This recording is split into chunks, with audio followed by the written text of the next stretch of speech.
Hello friend, welcome to my YouTube channel. જય શ્રી કૃષ્ણ, જય માતાજી. તો આજે આપણે બનાવીશું કાઠિયાવાડી ડીશ, જેમાં આપણે બનાવીશું કાઠિયાવાડી ફેમસ આખી ડુંગળીનું શાક અને બાજરાના રોટલા.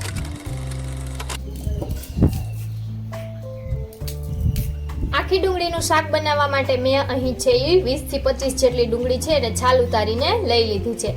ત્યારબાદ ડુંગળીમાં છે આપણે આ રીતે છે કાપા મારી દેશું. કાપા મારતી વખતે ધ્યાન રાખવાનું છે કે નીચે છે એ જગ્યા રહેવી જોઈએ, નહીતર શું થશે કે આપણી ડુંગળી છે એ છૂટી પડતી જશે. આ રીતે છે એ આપણે બે કાપા લગાવી દેશું.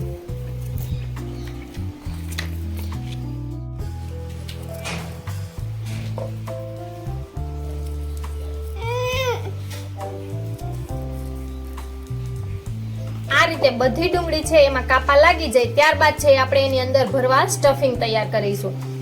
તો એના માટે છે મેં અહીં 2 ચમચી ગાંઠિયાનો ભૂકો લીધેલો છે. જો તમારી પાસે ગાંઠિયા અવેલેબલ ન હોય તો એની જગ્યાએ તમે છે એ ચણાના લોટને તેલમાં શેકીને પણ લઈ શકો છો. ત્યારબાદ છે 2 ચમચી જેટલો સિંગનો ભૂકો લઈશ. અડધી ચમચી જેટલી આદુ, લસણ અને મરચાની પેસ્ટ લઈશ. ત્યારબાદ અડધી ચમચી જેટલું ધાણા જીરું પાવડર,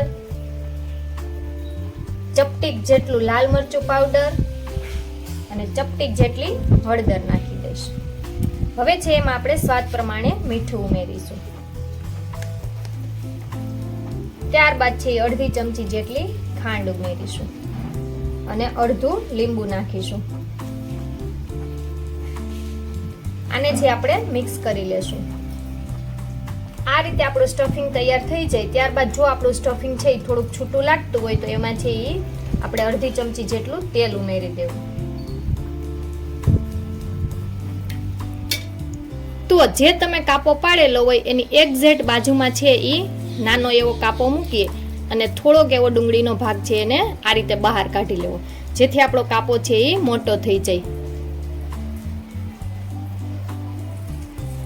એ રીતે છે એ 2 કાપામાં કરી નાખવાનું, જેથી આપણે સરળતાથી ડુંગળી મસાલો છે એને ભરી શકીએ છીએ. તૈયાર થઈ જાય એટલે આપણે એને ડુંગળીમાં છે હળવે હાથે ભરી લેશું, નહીતર શું થશે કે આપણી ડુંગળી છે એ છૂટી પડતી જશે.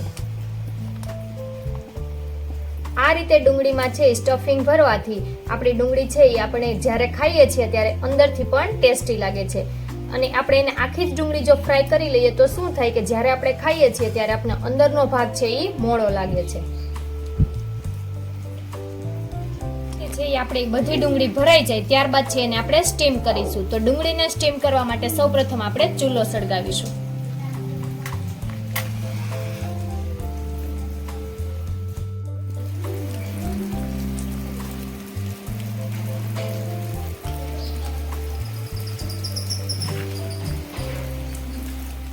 સળગી જાય ત્યારબાદ છે આપણે ચૂલા પર તપેલું મૂકી દેશું અને એમાં 2 ગ્લાસ જેટલું પાણી ઉમેરીશું.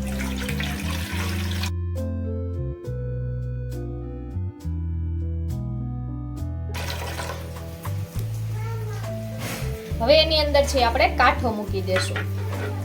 હવે પાણી છે ગરમ થઈ જાય ત્યારબાદ છે કાણાવાળી ડીશ લઈ એમાં આ રીતે બધી ડુંગળી ગોઠવી અને એને આપણે સ્ટીમ થવા મૂકી દેશું અને ઉપર છે આપણે ડીશ ઢાંકી દેશું. આને છે આપણે 10 થી 12 મિનિટ માટે સ્ટીમ થવા દેશું.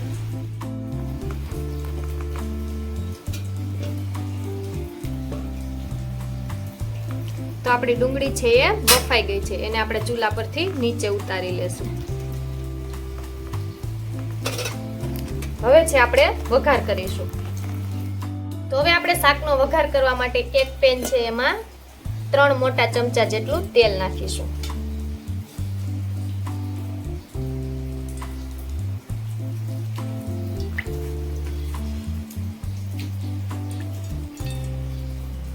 તેલને છે ગરમ થવા દેશું.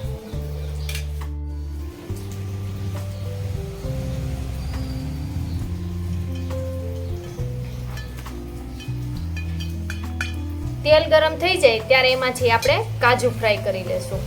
જો તમારે કાજુ ન ઉમેરવા હોય તો તે તમે સ્કીપ કરી શકો છો. કાજુ છે એકદમ ઓપ્શનલ છે. આ રીતે થોડાક ફ્રાય થાય ત્યારબાદ લઈ લેશું. હવે છે તેમાં રાઈ, જીરું, તજ, બાદિયા, લવિંગ અને તમાલપત્ર ઉમેરીશું. હવે છે આપણે જે આદુ મરચાં અને લસણની પેસ્ટ બનાવી હતી તે ઉમેરી દઈશું. પેસ્ટ થોડીક વાર સતળાઈ જાય ત્યારબાદ છે એમાં હળદર ઉમેરીશું અને તલ ઉમેરી દઈશું. તલ મેં છે અહીં ખાંડીને લીધેલા છે.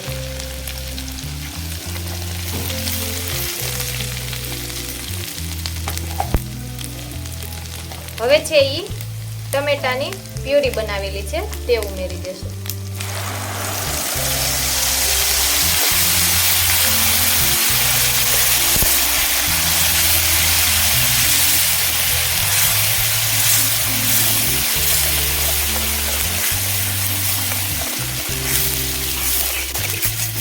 ટમેટાને છે થોડીક વાર ચડવા દેશું.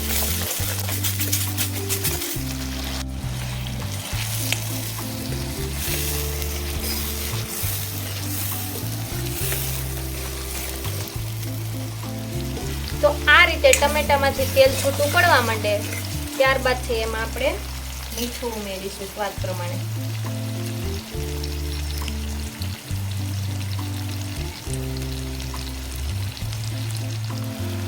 લાલ મરચું પાવડર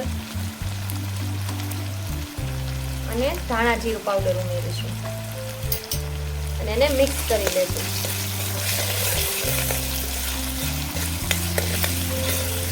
ત્યારબાદ છે એમાં પાણી ઉમેરીશું. અહીં છે આપણે પાણીનું પ્રમાણ થોડુંક વધારે રાખવાનું છે કારણ કે ઉપર છે જે આપણે ગાંઠિયાનો ભૂકો અને માંડવીનો ભૂકો નાખીશું. આ રીતે પાણી ઉમેરી અને એને છે એ ઉકળવા દેશું. આ રીતે આપણા શાકમાં છે એક ઉબાલ આવી જાય ત્યારબાદ છે એ ખાંડેલા સિંગનો ભૂકો નાખી દેવાનો અને ગાંઠિયાનો ભૂકો નાખી દેશું.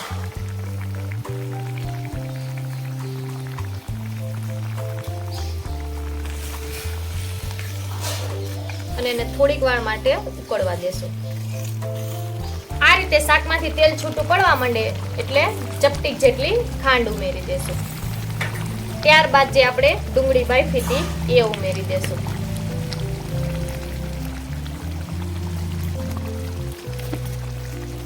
અને એને હળવે હાથે મિક્સ કરીશું અને કાજુ પણ ઉમેરી દેશું. ત્યારબાદ એને છે 1 મિનિટ માટે ચૂલા ઉપર ચડવા દઈ નીચે ઉતારી લેશું. તો આપણું શાક છે એ બનીને તૈયાર છે. તેને આપણે ચૂલા પરથી નીચે ઉતારી લેશું.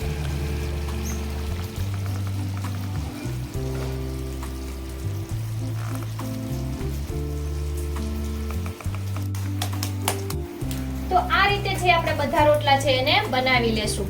રોટલા બનાવવાની રીતનો વિડીયો છે આઈ બટન પર આપેલો છે, ત્યાં જઈ અને તમે જોઈ શકો છો. તેમજ તમને મારી આ રેસીપી કેવી લાગી તે કમેન્ટ બોક્સમાં જરૂરથી જણાવજો. તેમજ જો તમને મારો વિડીયો ગમ્યો હોય તો લાઈક કરી, શેર કરી અને મારી ચેનલને સબસ્ક્રાઇબ કરજો.